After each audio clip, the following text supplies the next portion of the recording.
And now, your local on the 8s. Currently in our area, 51 degrees under cloudy skies.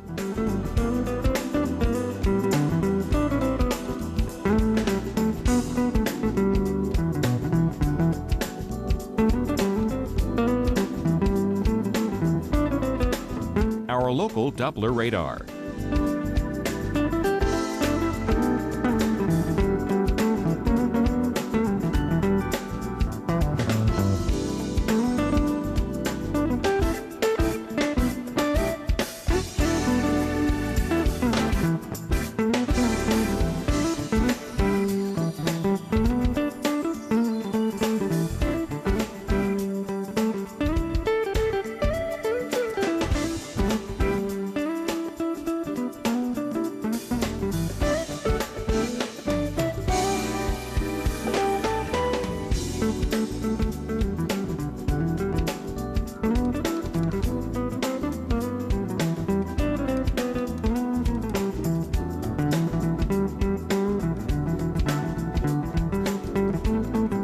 For tonight, rain showers early, becoming more intermittent overnight. Low 47. Winds east-northeast at 5 to 10 miles per hour. Chance of rain 60%. And on Saturday, cloudy early with partial sunshine expected late. High 62. Winds northwest at 10 to 15 miles per hour.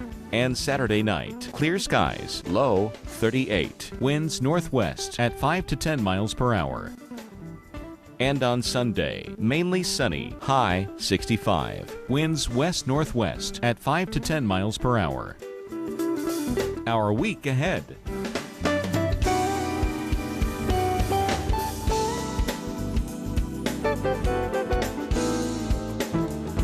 5 degrees in Fairbanks, so it's a setup, but closer to the ocean. We're at 24 in Anchorage, 31 in St. Paul Island, and even Barter Island coming in at 11 degrees. Juneau is coming in 37 degrees. So that's where the cold air is coming from. As we head over to Storm Tracker Jim Cantore, we're going to push this air eventually across Canada and plunging into the U.S., kicking on lake effect snow machine. Yeah, and thank goodness this isn't January, or we'd probably be dealing with very similar temperatures, Paul. Here we go. It's all rain tonight, even a little thunder and lightning from time to time, with our upper low and our lead front, if you will, which is swung pretty far to the east. All right, so let's take a look at this as we go on in time and watch this evolve. We're talking about lake effect, and whether it's slant convection, in other words, where you get warm air riding up over cold air on a slant, or you get rise, vertical rise with air. It is all about instability. All right, and this model is showing us this new front that's coming into play on Sunday afternoon, and we really don't get into the lake effect until late Sunday night and on in toward Monday. Will it look like this? Let's take you back to October 12th, 13th, Buffalo, New York. This is 2006. Oh, yes, those are leaves still on the trees. Tons of silver maples in the Buffalo area just snapped. And, you know, when I got up here to see this thing the next day, the only thing I can tell you is it looked like a tornado moved through this area. And it was just unbelievable. 400,000 people without power. Wow. The good news is this event is not going to be anything like that one. Let's go back and talk about what happened 2 years ago with a lake effect event of record. And Tom Moore joins us. He is from the Great Lakes. He's lived through many lake effect snow events. Buffalo, October 12th, 2006. Historic by many, many means, Tom. Unbelievable and unprecedented. Never before had Buffalo seen so much snow that early in the year, and it created a lot of complications. Why did they get so much snow?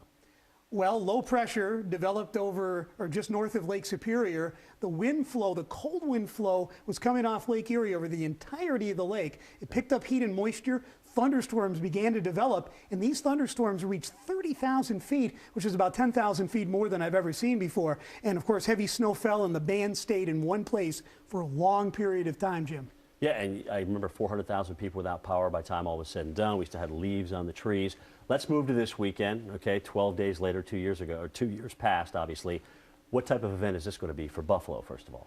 Well, this is a little different. Yes, we have cold air, but Right. the area of low pressure is going to be just north of Maine. So the wind flow off Lake Erie will be out of the northwest, not going over very much lake, not picking up a whole lot of heat and moisture. So therefore, just some snow showers for the Buffalo area. Any accumulating snow will be in the higher elevations just south of the city. And of course, the main trigger for lake effect is instability. Cold air aloft, warm lake, we have that. And actually, almost similar instabilities that we will have with this event. Why is it going to be different? Well, similar, but with the short fetch over the lake, we're not getting as much heat and moisture, so we're just going to see light snowfall, just some snow showers basically in the Buffalo area. If there's any accumulation, it'll be maybe 6 inches or more in the Chautauqua Hills south of the city. But somebody is going to get a foot out of this. Well, areas in the upper Great Lakes will get a foot out of it or more, especially in parts of Michigan. So Lake Superior snow belt, looking at the big one here. Lake Superior down to northern Wisconsin, south of the lake. Of course, following all this, the big chill for everybody all the way down to the Gulf Coast. Thanks, Tom. We appreciate that. Paul? All right, thanks, guys. From snow to rain. One city already is breaking yearly records for rain is Lincoln, Illinois. Now, this year,